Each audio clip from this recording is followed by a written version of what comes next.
De lancer le fil.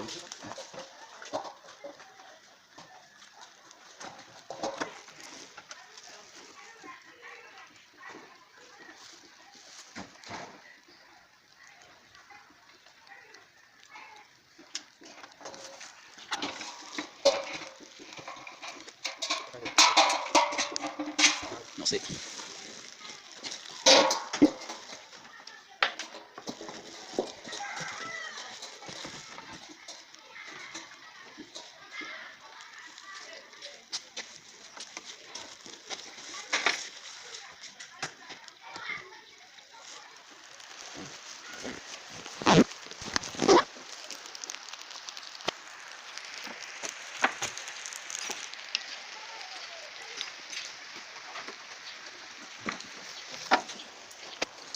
On va la faire monter. Voilà. Ça.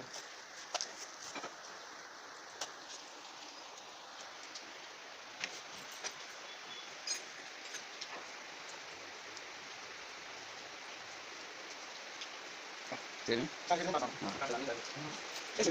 On va mettre la d'abord. On va ranger d'abord.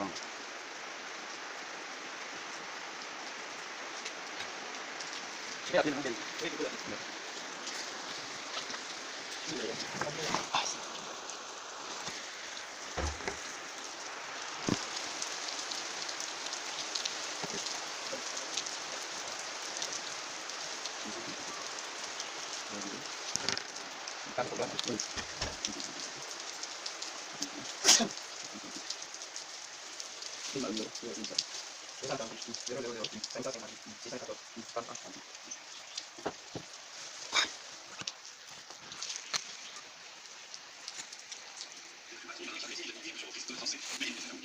c'est la bonne.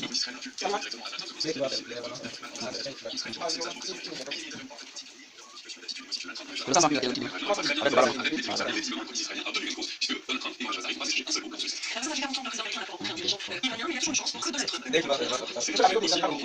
Pour la vie,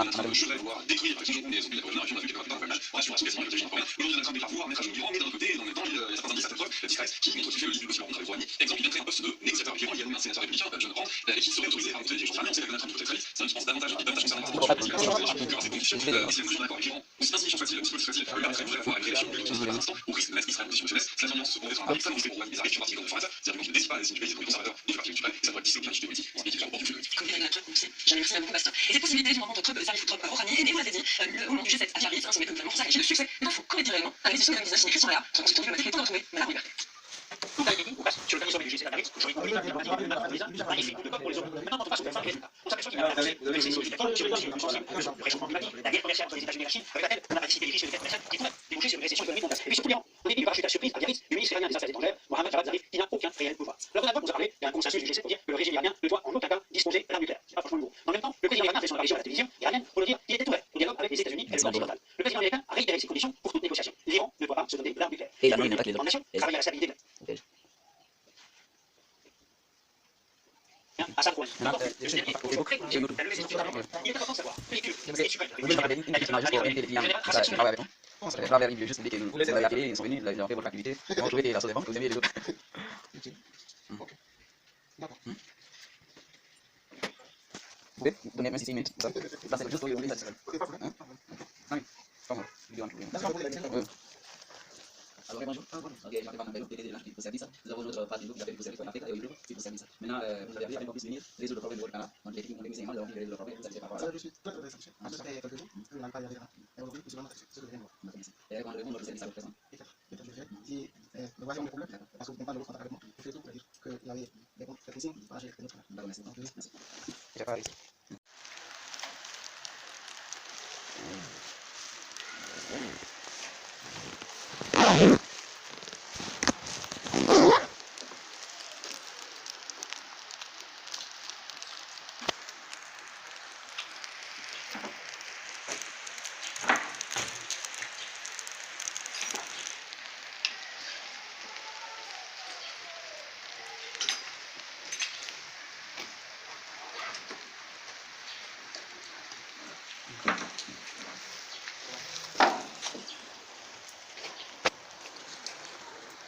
On va rentrer pour vérifier dedans.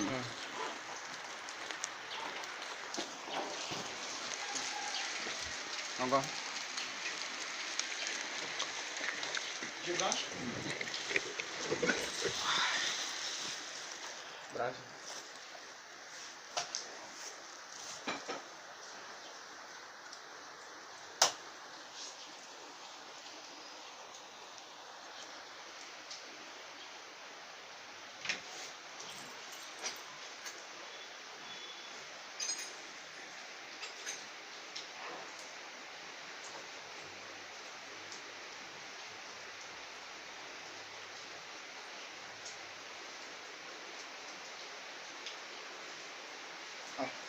C'est revenu.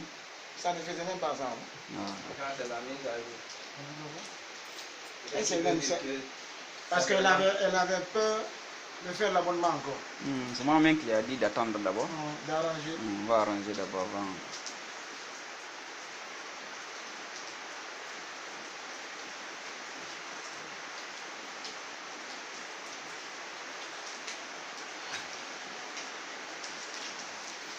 Je peux l'appeler maintenant ou bien?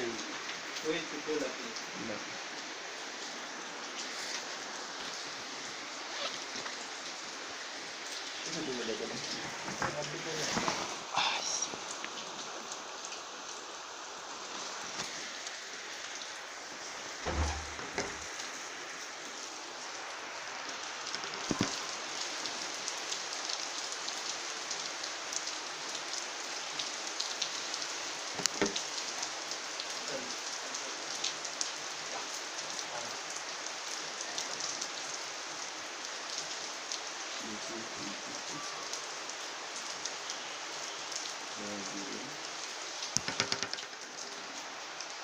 Ça, c'est pour toi. Oui.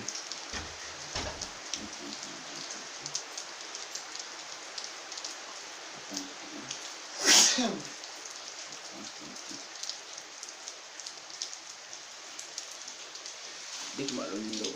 Je vais essayer jusqu'à 238 000 558 614 31.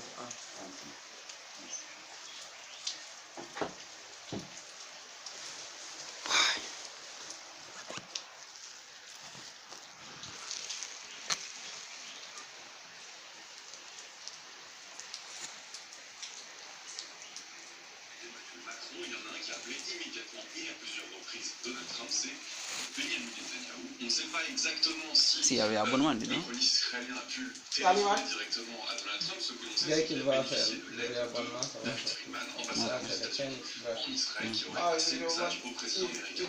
Benjamin Netanyahu part en fait du principe qu'un énième revirement de situation et d'attitude est possible chez Donald Trump. On a vu ça. C'est le 160 000 là qu'il a l'habitude de mettre.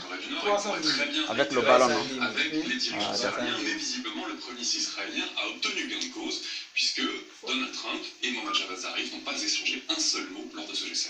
Alors ça fait 40 ans qu'un président américain n'a pu rencontrer un dirigeant iranien, mais il y a toujours une chance pour que Donald Trump... Dès qu'il va faire, ça va sortir. Ça. C'est Faut l'appeler ou bien vous possible. appellerez à Pour communiquer. reprendre l'exemple de la Corée du Nord, Non, vous pouvez l'appeler pour il y a la 2 dit qu'on ans, a Donald Trump donné. jurait vouloir détruire Kim Jong-un et son pays, la Corée du Nord, et puis on l'a vu quelques mois plus tard, on le voit à l'image, bras dessous quasiment avec le dirigeant nord-coréen. Aujourd'hui, Donald Trump déclare vouloir mettre à genoux l'Iran, mais d'un autre côté, dans le même temps, il y a certains indices, certaines preuves discrètes qui montrent qu'il fait le lit d'une possible rencontre avec Rouhani.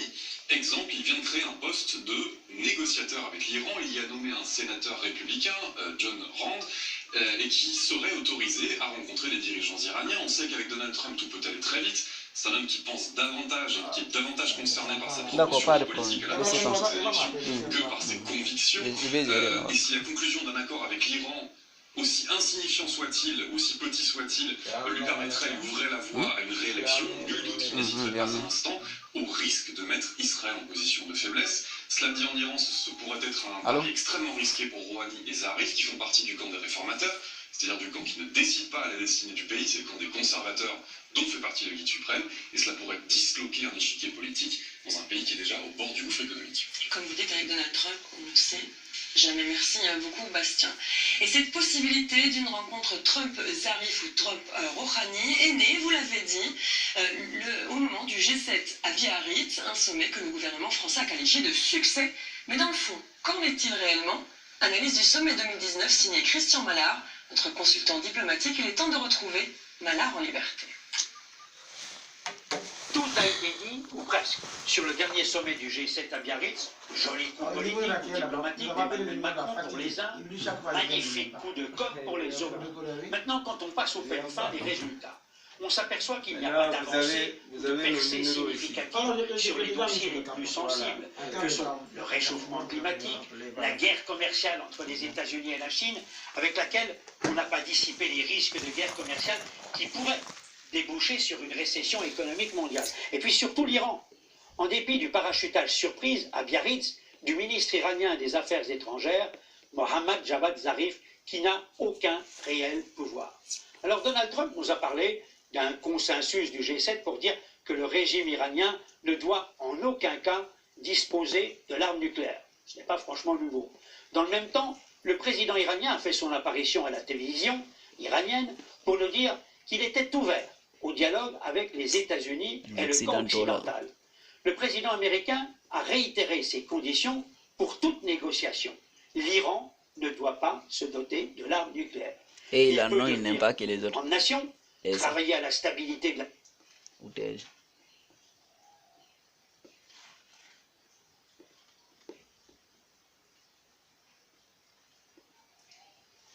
Hassan Rouhani. Maintenant, j'ai laissé le contact au Facebook et au YouTube. La levée des sanctions américaines. Il est important de savoir que les Turcs, le guide suprême de la Vous pouvez nous accorder iranienne, une petite image juste pour inviter les clients de travailler avec nous. Comment ça, À travers une vidéo juste pour dire que vous avez appelé, ils sont venus, nous avons fait votre activité. Vraiment, vous trouvez que la chose est bonne et vous invitez les autres. YouTube. Ok. D'accord.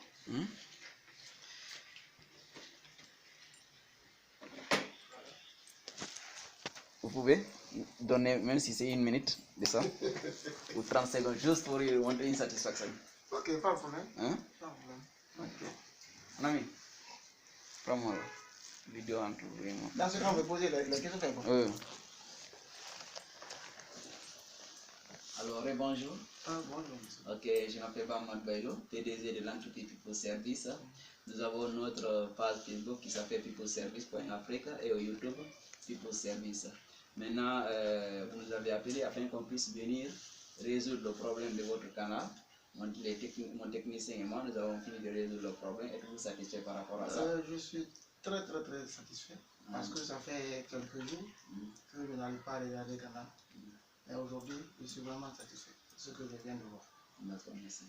Et recommanderez-vous notre service à d'autres personnes? Peut-être je le ferai.